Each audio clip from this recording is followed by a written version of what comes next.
Okay, I'm going to continue reading The Horn God of the Witches. This is chapter 17, from Horn God to the Horn One in Wicca.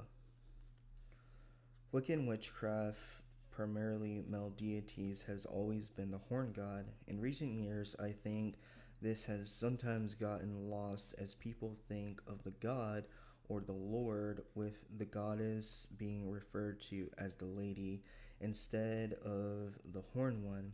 I don't mean to suggest that it's wrong to honor the sun god or the sea god or whatever other deity someone wants to place in their circle, but that at the beginning of Wicca, the god of the witches was nearly always horned and had attributes that we think of as belonging to the horn god. While this section is focused mostly on the evolution of the horn god and the text that most of us would think of as Wiccan, nearly all of those texts use the word witch exclusively. Because of this, I use Wiccan, witch, or witchcraft, and witchcraft, Wicca, as synonymous here because that's how they are generally used in the books I'm referencing. In his 1959 The Meaning of Witchcraft, Gardner provides perhaps his most thoughtful explanation of the horn god of the witches. In just a few sentences, he links his witch god to life, death, Pan, the king of the wood, and perhaps surprising some, the two-headed Roman god uh, Janus, or sorry, Janus, I guess. Yeah. Uh, before now we have seen that Janus or uh,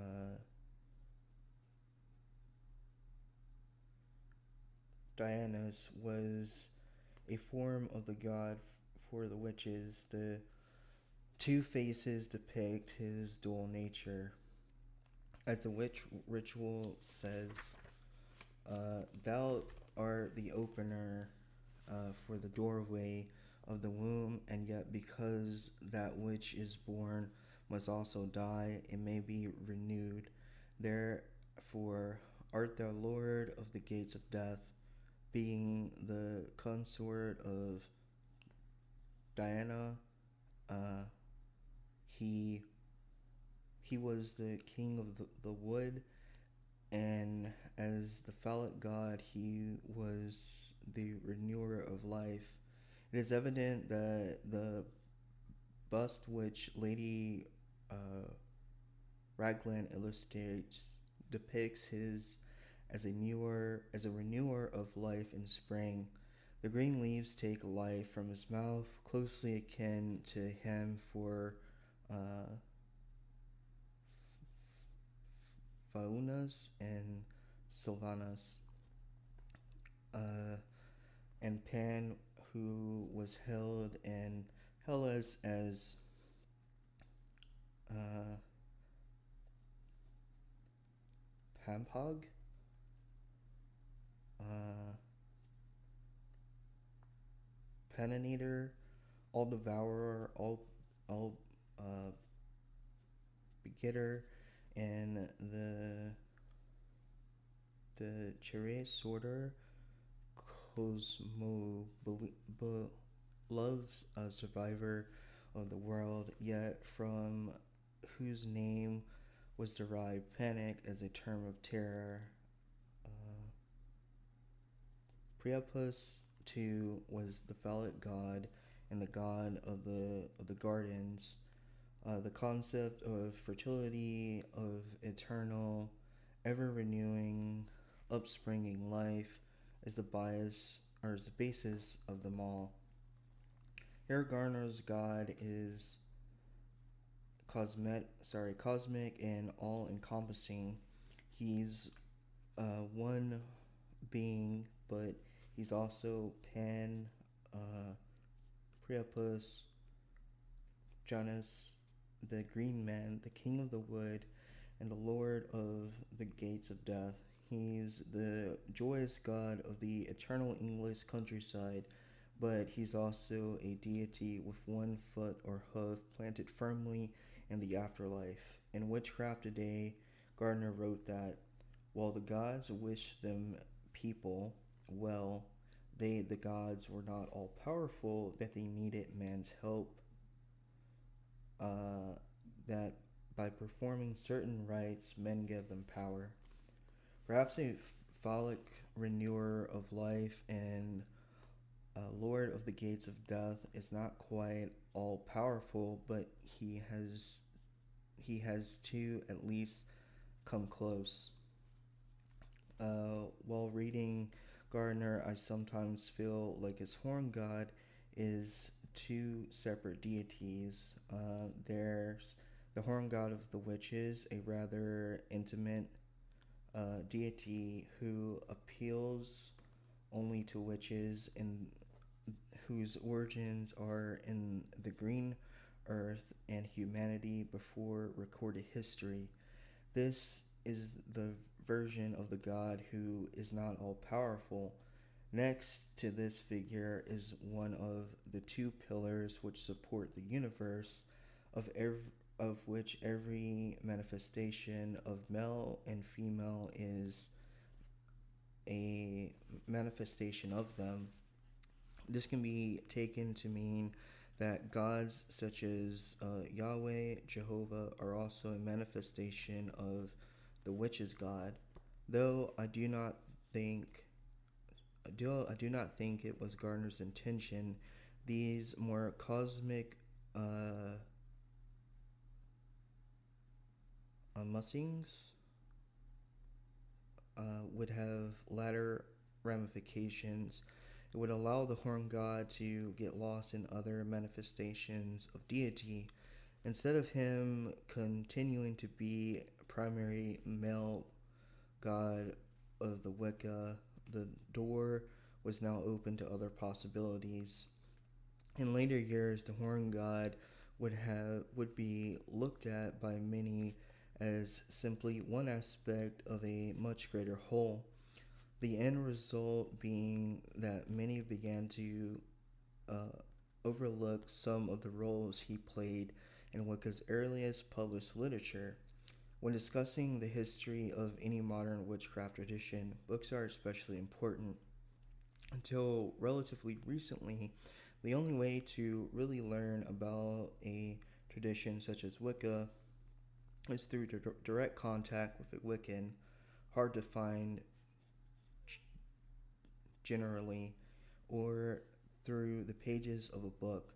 There have been influential witches over the last 50 years who haven't left much in the way of written legacy, but the biggest shapers of witchcraft as a whole have been writers. For many of us, they have been entryway into Wicca and other forms of witchcraft. This is beginning to change with online resources, whether blogs, podcasts, photos, or videos. At its beginning, Wiccan witchcraft was an initiation only tradition. To become a Wiccan witch required an initiation into an existing coven. That changed over time, but for the first 20 years of Wicca's existence, the only way to obtain Wiccan ritual was to become an initiate or perhaps write one's own, though the aspiring Wiccan uh, would have no way of knowing that their rites were Wiccan as there was nothing to compare them to. Uh, that began to change in 1970 with the publication of Paul Hewson's 1942 through present Mastering Witchcraft, a practical guide for witches, warlocks, and covens. Mastering Witchcraft is a brilliant piece of witchcraft writing. Many traditional witches think of it as a foundational work, and there's certainly a lot in it that is very different from Wiccan witchcraft, but there's also a great deal of Wiccan material in its pages, and the book's last chapter, The Coven and How to Form One, is basically about forming the Wiccan style coven.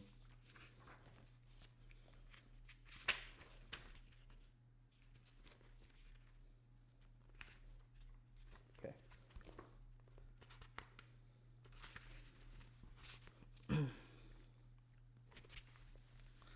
The Horn One features predominantly the Husson's book, but extra attention is also paid to Cernunnos as one of the so-called witch deities.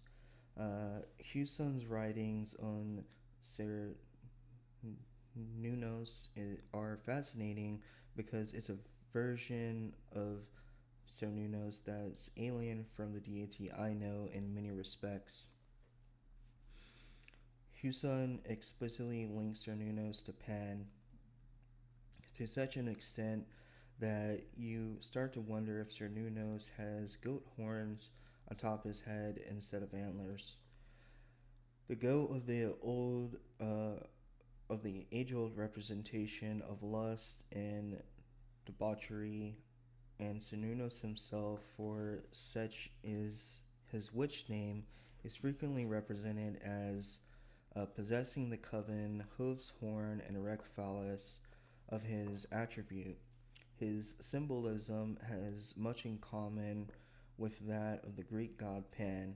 Whenever you wish to perform a spell whose object is to boggle someone's mind with lust, you should invoke holy Cernunnos.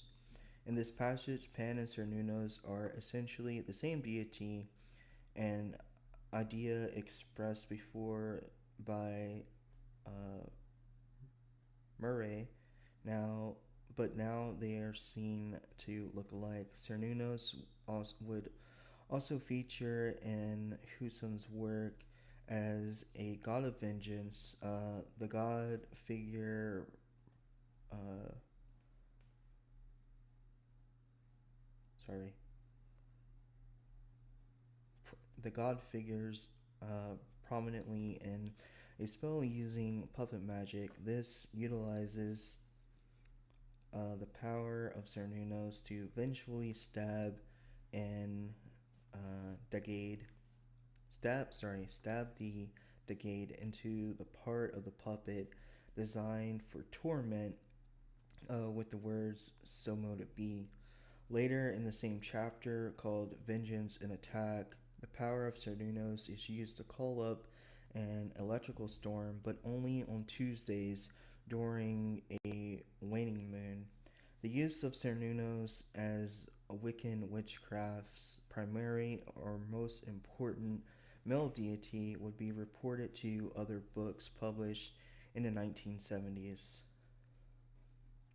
In Lady Shiva's Book of Shadows, written not surprisingly by Lady Shiva 1920 through 2002, the god and goddess of the witches are said to be, and those names are represented several times throughout the text.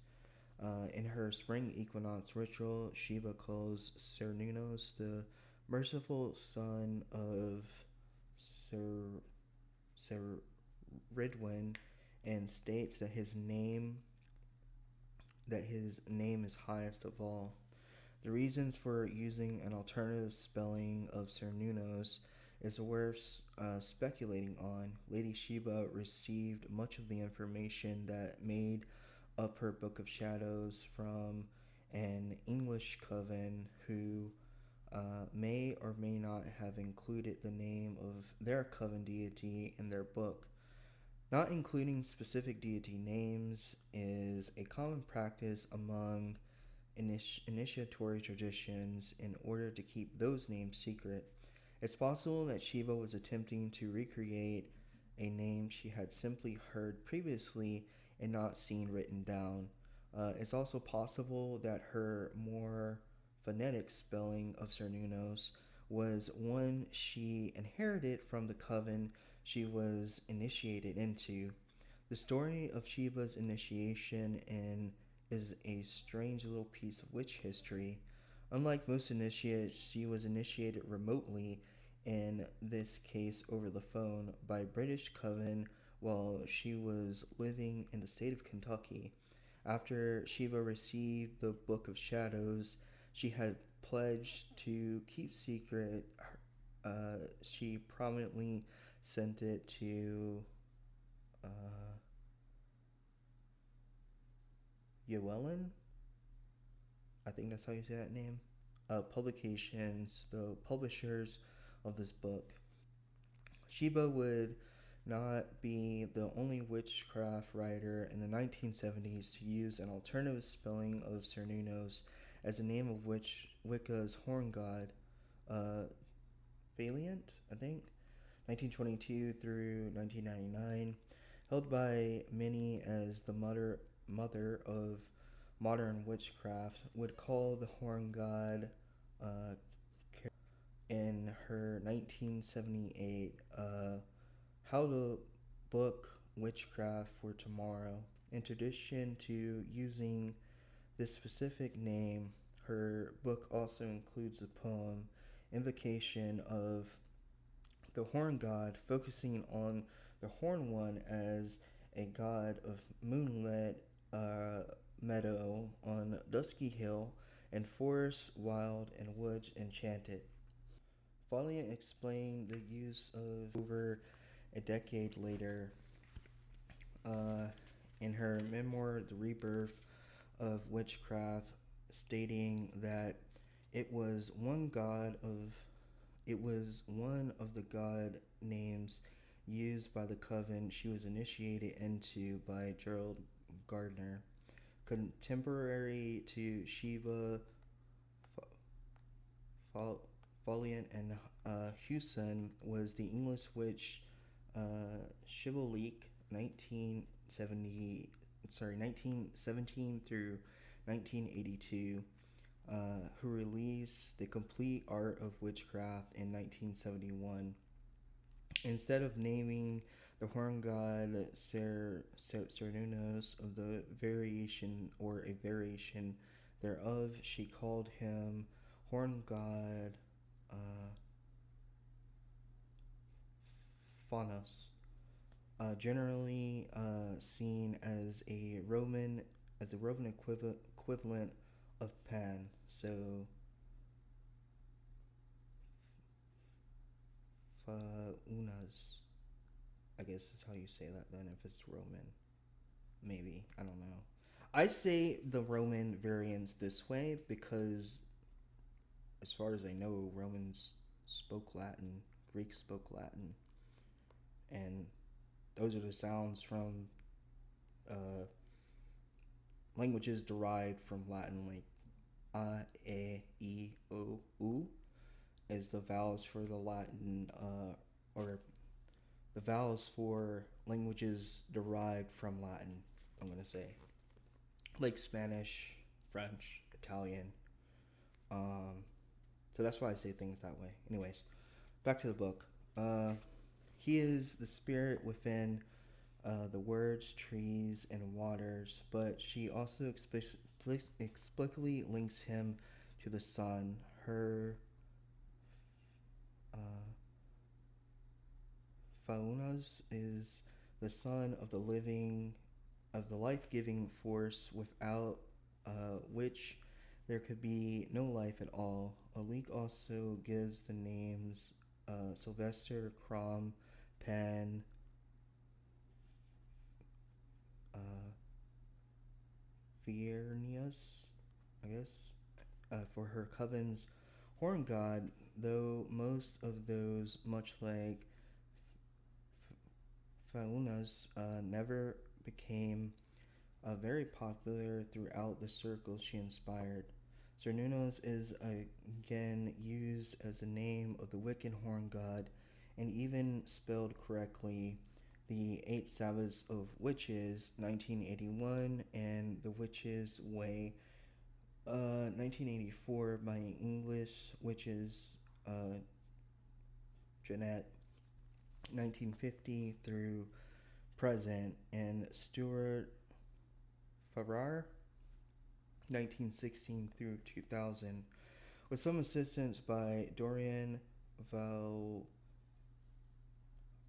Valiant, like Lady Shiva, and uh, Farrars utilize a British book of shadows in their texts, and the two versions of Cernunnos as the Horn One are quite similar.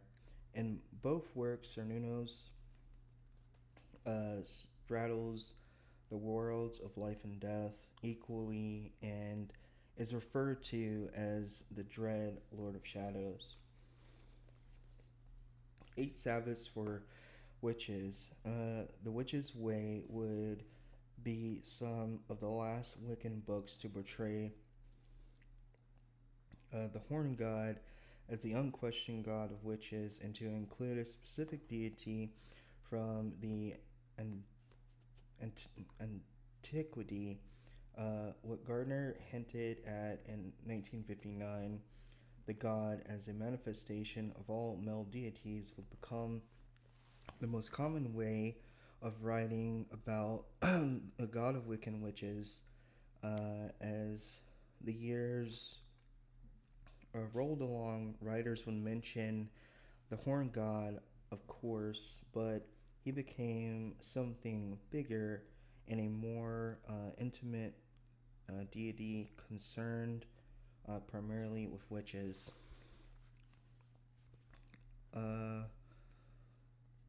Perhaps the greatest expression of this change can be found in 1979's The Spiral Dance by Starhawk, 1951 through present.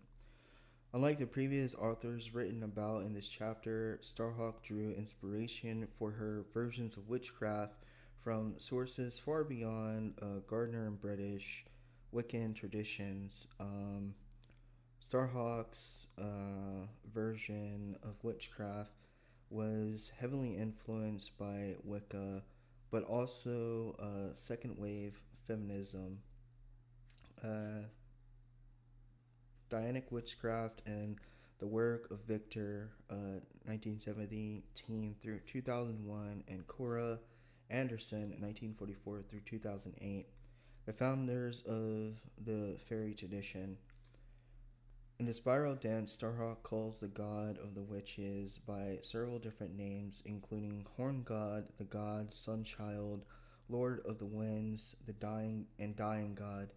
Starhawk's witch god is cosmic and all-encompassing, but beholden to the goddess. Starhawk writes that the horn god is born of a virgin mother, and that his powers are drawn directly from the goddess. He participates in her, while the goddess has always been somewhat predominant in most forms of Wiccan witchcraft. The Wicca of Gardner and his descendants generally viewed as goddess and god as equal in terms of power and agency. Here, the Horn One is no pushover, but is obviously in secondary role.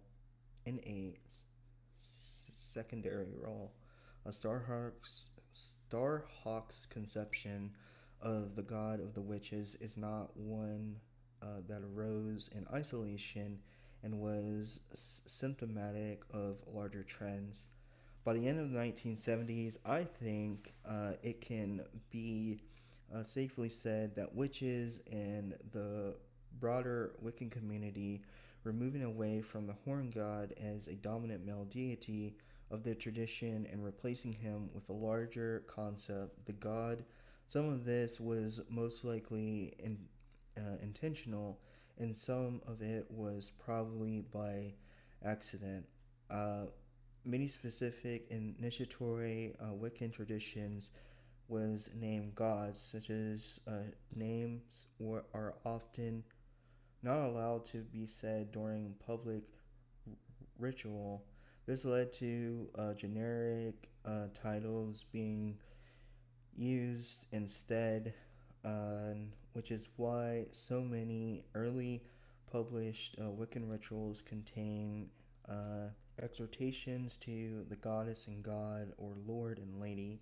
Eventually, these placeholders' names became names of the deities themselves, freeing the horn god from being specifically uh, Feunas or Cernunnos. Uh, Also opened up what he might be capable of. Uh, what he might be open up what he might be capable of, and what sorts of myths could be attached to him. He no longer had to be a god with 1 foot in the realms of the living and the dead. He could now die and be reborn continuously. His life story could be placed on the wheel of the year, with the god reborn on Yule as the sun child and dying on the autumn equinox as John Barleycorn. A more complex horn god mythology arose, borrowing myths from solar deities and dying and resurrecting gods. Uh, a bigger witch god who didn't always have to wear horns or antlers could also be looked at as respectively politics, though we don't think about it very much today. By the late 1970s and into the early 1980s, much of the United States was consumed by satanic panic. Rumors of satanic conspiracies focused on murdering and kidnapping children were taken seriously by law enforcement, though there were absolutely no evidence suggesting any of it was true. Child daycare workers went to prison for decades in some cases during the panic, and all the hysteria of the period was laid at the feet of the horned devil and his depraved uh, devotees. And while this all feels very long ago, people were still being held in jail due to these allegations into the 2010s. It's true. Uh, in the most influential texts in the late 1980s and early 1990s, the horn god had been effectively reduced to the god and only sometimes wore horns on his head. This is what I think is of like Christianity's very toxic things have to be our way all the time and no one else is right but us dogma that they try and force on other people. Like, this is what I feel is very toxic back then, and I still think that that is the reason for the satanic panic to begin with, because only Christians believe in Satan. I mean, I'm just saying. I'm just saying. Uh, Back to the book. This was all quite a change from Gardner's phallic horn deity. They are originally shaped that originally shaped Wicca. And make no mistake, books like Scott's Cunningham's Wicca, a guide for the solitary practitioner, were widely influential. They made Wicca easy to understand, easy to grasp, and easy to embrace, especially if one was going through Christianity withdrawals and was a little afraid of the horn god. When writing specifically about the witch's god in 1989, Jeanette and Stuart Farrar listed the horn god as only one aspect of a much larger, powerful whole. In a short period of time, things had changed from Cernunnos being the god of the witches to being just part of him. Now the god was a time measuring god, the wisdom god, the vegetation god.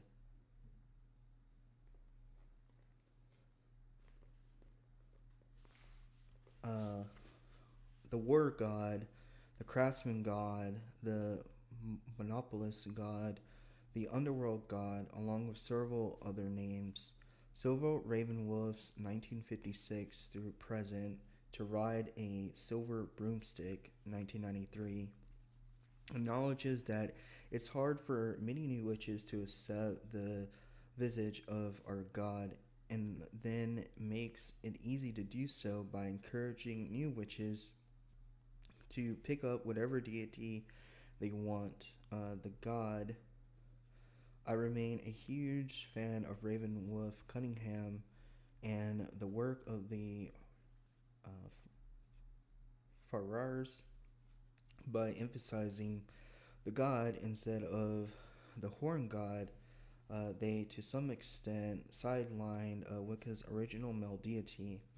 I don't want anyone reading this book to think that the horn god completely fell out of favor beginning in the late 1970s, but he certainly began to change. He became one possibly he became one possibly ritual focused among dozens of choices instead of a primary one.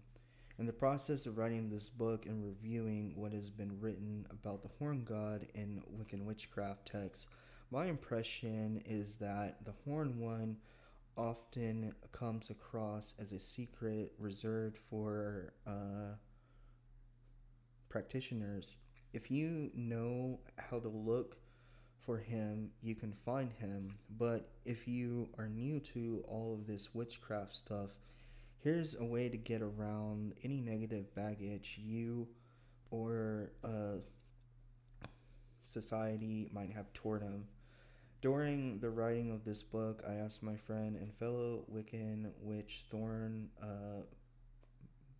Mooney if my theory of the transition from Horn God to the God in Wiccan was something that really happened, or if I was just projecting my own feelings onto things. In the text on Monday, April 13th, 2020, about a month into quarantine for COVID 19, she reported that as a young witch, she had confusion about who I'm supposed to be talking to as a Wiccan, and wondered if the HG Horn God is the name of the Lord, is the name of the Lord. Is the God the HG? The difference in terms really confused me. It's good to know that I'm not completely wrong. The end result of all this was that Wicca's horn god became one part of a much larger god. Sure, uh, sure that god was often depicted with antlers. He also seems to resemble Cernunnos more than Pan, but they could easily be dismissed or forgotten about depending on time and circumstances. I think most Wiccan witches still associate their primary male deity or male deities with horns and antlers, but alternatives now abound. I've always felt Wicca should strive to be as inclusive as possible, and yes, for many people, horns and antlers can be a barrier for entry. But by clipping his horns, the Wiccan god loses a bit of his history and mystery. While the horn god was solely folded into a larger representation of deity, Wicca had another problem to overcome: the very denial of the horn god's true nature, along with the identities of many of his followers. In my experience, Wicca has generally been an accepting to tolerant spiritual practice. But it wasn't always like that. For several decades, many Wiccan coven leaders refused to initiate or even touch gay and lesbian witches. And when those gay and lesbian witches were allowed into a coven situation, they were often encouraged to act straight in circle. Um, Wicca has originally described Wicca as originally described by Gerald Gardner and other early witches had a major emphasis on male-female polarity and an idea that suggests that magical operations are stronger when worked in male-female pairings. Within this circle, the goddess and god were often portrayed as exclusively straight, with no interest in same-sex coupling. If all of my brothers and sisters can be found within the horn god, then my horn god has multiple gender identities and an interest in all different kinds of sexual partners. Since gay sex was sacred to Pan, it only makes sense that gay sex, along with all other forms of consensual sexuality, would also be seen as sacred by the horn god today. I don't think the horn god can even be seen as exclusively male. Horned and antler goddesses can be found throughout history. I have to believe that deity is close to limitless, meaning that it can take whatever form it wishes in order to be better understood and appreciated by devotees. For the most part, Wicca has gotten over its homophobia problems, but the issue still comes up from time to time, often from people who wish to disparage Wicca by focusing on what it once was instead of what it has become. Okay, this is end of chapter 16. I do want to talk about some things at the end of this chapter.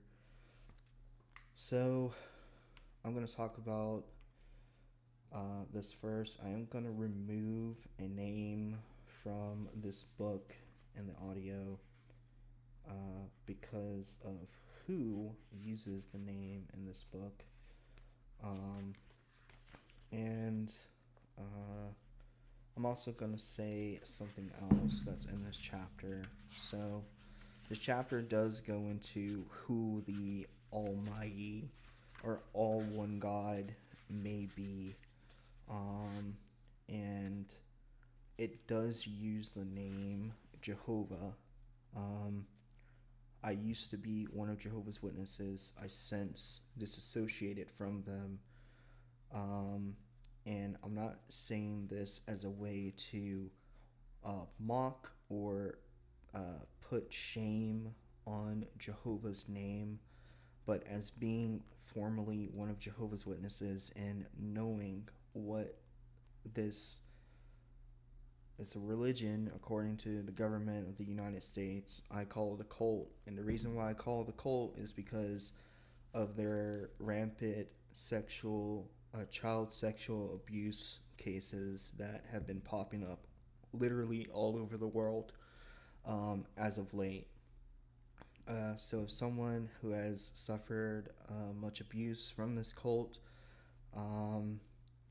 I can say that I don't think I would ever use the name Jehovah as being a god or a deity I choose to be around in witchcraft, just because of my past association with this name and the great amount of stress and pain that was brought along with it by people that also, as it says at the end of this book, had no tolerance for bisexual, homosexual, or transsexual people, did not even look at them as being people because they would shun them, and they would not speak to them because being gay is bad. That's a horrible thing to do. It's a horrible thing to shun anyone. It's a horrible thing to mock, uh, abuse mentally or physically, and disparage someone's name because of their uh, sexuality. Shunning is also a inhumane practice.